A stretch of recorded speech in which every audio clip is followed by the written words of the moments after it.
Hi, this is Bill Chegwin. I'm a teacher here at Marshall High School.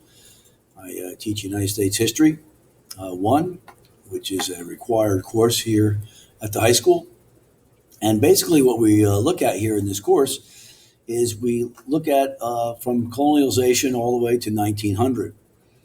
And this is a survey that basically focuses on the political, social, and economic forces that have basically grown this country and built this nation over the years. So we put special emphasis on the range of skills in the social sciences here. So and development of students' abilities to understand the past and try to apply it to the future. Of course, the time periods you'll see that we touch on here are that of colonialization, which are in right now, and we're finishing that chapter up. We talk about the different regions and things and how the colonies were set up, and how basically they were joint stock companies and evolved into this states as we work ourselves into a revolution. We talk about the different problems that happened within that revolution and the how they try to work those problems out, but they can't come to a conclusion to work things out. So of course we end up with a revolutionary war.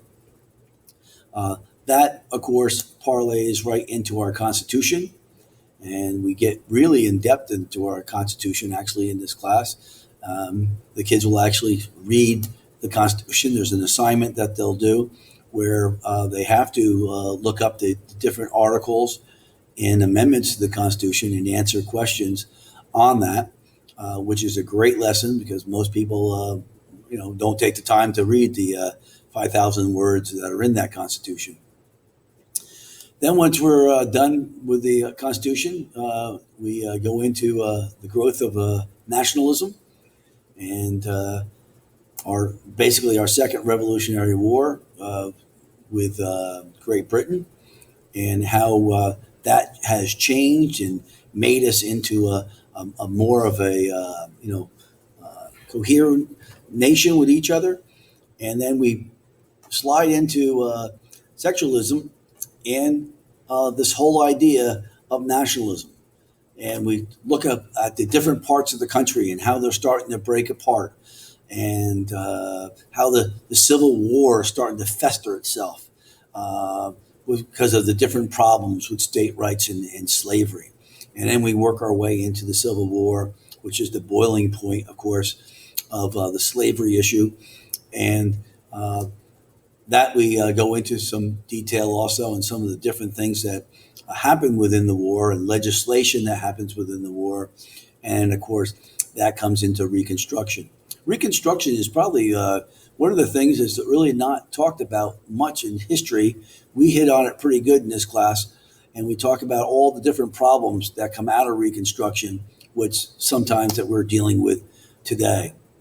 We'll talk about people, the immigration waves, and people migrating in different parts of the country, how that has changed things, and it changes our social aspect and economic aspect, and really our political aspect of things.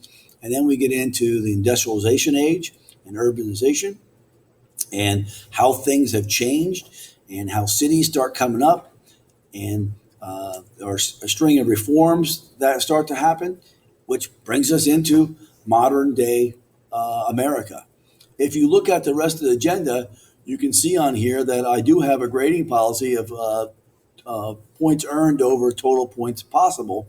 But one of the things I like to do with the kids is you may retake any major test as many times as you like, and that is only before the next test comes along. Once the next test is over, you can't go back and take that test. The only thing that I do ask is that if you retake the test, that you have more than the 50 on the test. Because I figure 50 at least shows you did something, and if you want to retake the test, they're more than happy to take tests. Now, I will tell you, a lot of people don't take advantage of this, and hopefully, now that we have this video out there, maybe they will. So that's American History 1. If you have any questions, you can get in touch with me. Thank you and have a good night.